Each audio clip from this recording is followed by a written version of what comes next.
So we talk about gaming and just anything in general that have had certain ideologies kind of being forced for the past couple of years. And it's people like this. These are the people we're talking about who go in and then they try to reestablish an entire company by, oh, well, we can't do this because it might be triggering to people. We can't do this because that's offensive. We have to have this because, you know, we need to dismantle stereotypes and we need to uplift feminism and minorities. These are the people we're talking about because these people can't just go in and make a good game. These are the people going in, and you'll notice some of the companies that she's worked for. You'll be like, okay, that explains everything. And not just her in particular, but her and several other people who are like her working for these companies. They are the reason these companies are being brought down. So let's get into it. I'm Sam, and I've been game writing for nearly a decade at studios like Gearbox, Sledgehammer, BioWare, Insomniac, and Wizards of the Coast. Now, what do most of those, if not all of them, have in common? There you go. There you go. I'm now a narrative and creative lead, and also a newly minted New York Times bestseller. Oh, and I'm a big dyke. Because to people like her, to weirdos like her, that's important to announce. Because that is her entire personality. Her entire personality consists of how she identifies, uh, being an activist, and stupid crap like that. So, what a game dev looks like. So, one of the games she worked on was Ratchet and Clank.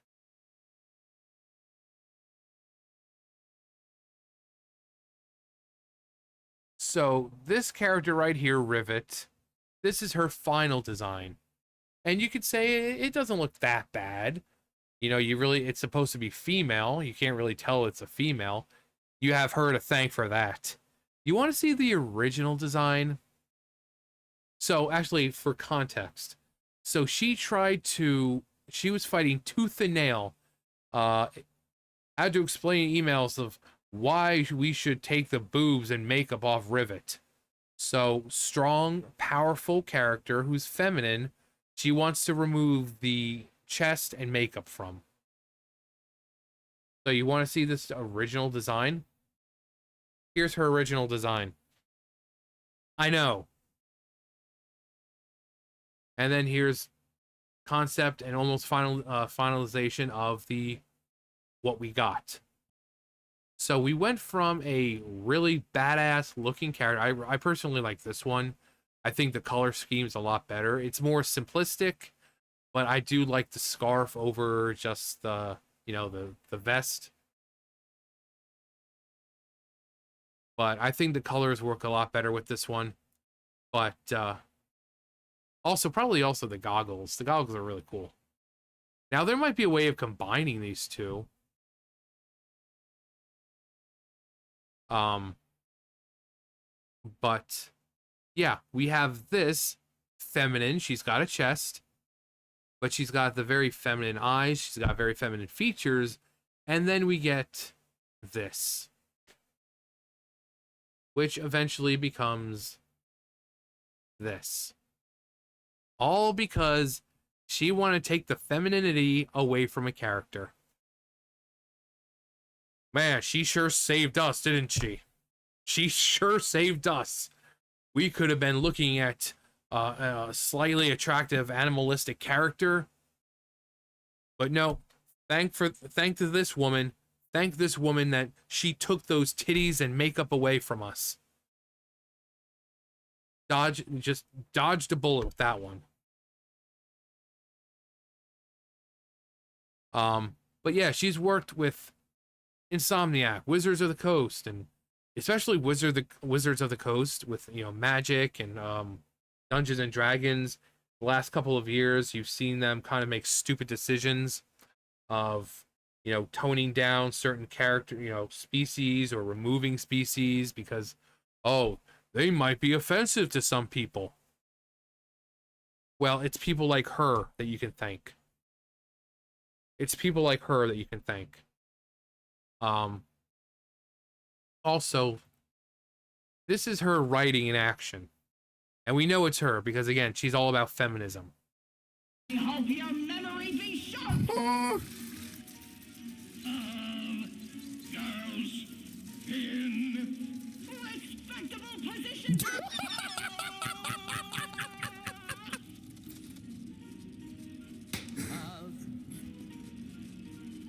Girls in respectable positions of power. Shoutouts to feminism! So instead of having pirates talking about pirate stuff, nope. Her, being the lead writer on this game, mind you, decided to add in a little dialogue about women in positions of power, in respectable positions of power. Gee, can't imagine who wrote that. And this is what we're talking about. When we come out and complain, no matter how small even it is like this is what we're talking about. People who clearly have ideology, someone who didn't want a female character to look female, so instead fought tooth and nail to get her more manly looking. Oh,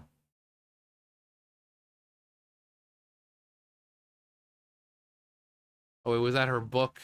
Yeah, fangirl. Everything about her is, feminism, like women power, and just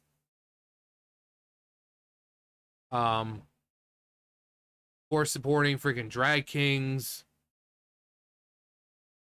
You have people who, oh, and I'm a big dyke.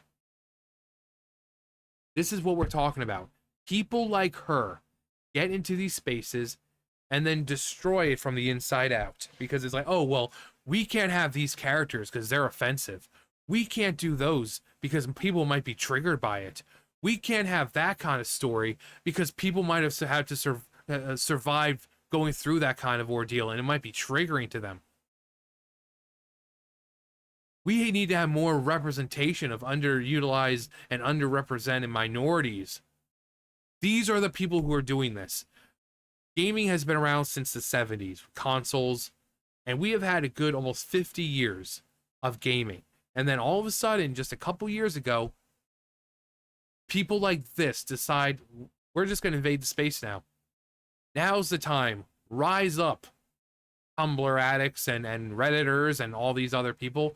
We need to get into gaming. We need to go into the movie business. We need to do this, and we need to insert ideology into all this crap because there are people who are underrepresented, and we're not going to take it anymore. Now, I'm sure obviously it didn't happen like that, but this crap didn't start happening until a couple of years ago. We've had 50 years of gaming, of just good games. We didn't have to worry about DLC. We didn't have to worry about people coming out saying if you don't like it, don't buy it. We didn't have to worry about, oh, you don't like the game, you're just a bunch of phobes. This and no, that's all recent, and it's all because of people like this. They insert their BS into the games, and then when we call it out, that's when they get mad. Because these people don't care about making good games. They don't care about telling good stories. They care about inserting their own ideological bullcrap. For her, it's feminism. Fuck the man. Fuck the patriarchy. Ooh, men are bad. Women can do everything men can do. Women rule the world. Girl power. And all that other crap. Sam Maggs was always a freaking psycho. Any company dumb enough to hire her almost always ends up canning her later on or regretting it in the long run. Yeah.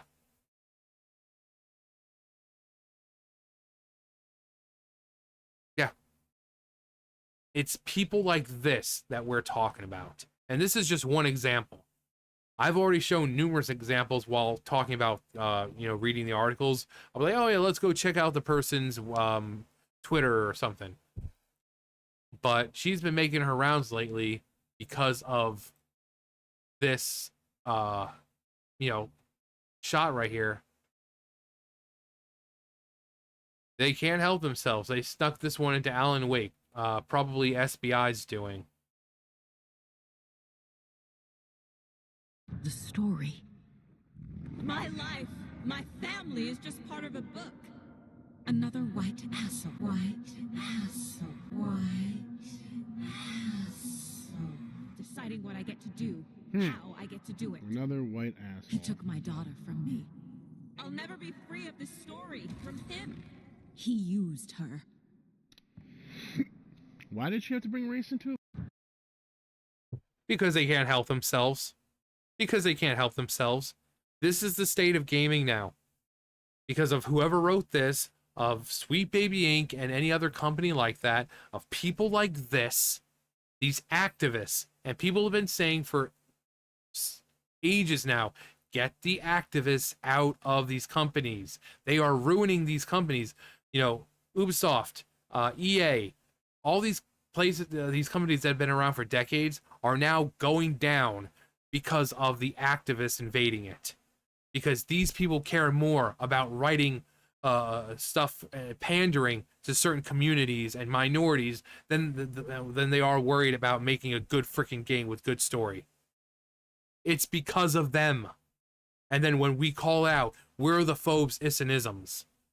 You have a person who took a perfectly good character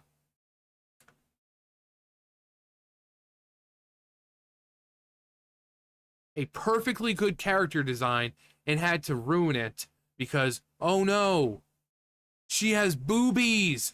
She's a female character with boobies. Oh my god, boobies scare me, guys. Boobies scare me, guys. We can't have a female character with boobies. Boobies are a no-no. Boobies are a no-no. She can't look feminine. She needs to look like she's built like a freaking dude. They don't care. They don't care. It's all about them. It's all about inserting their bull crap. It's all about being able to see yourself in the game. Well, she certainly did because just like the character, she doesn't have a chest. So a little bit of a self-insertion there.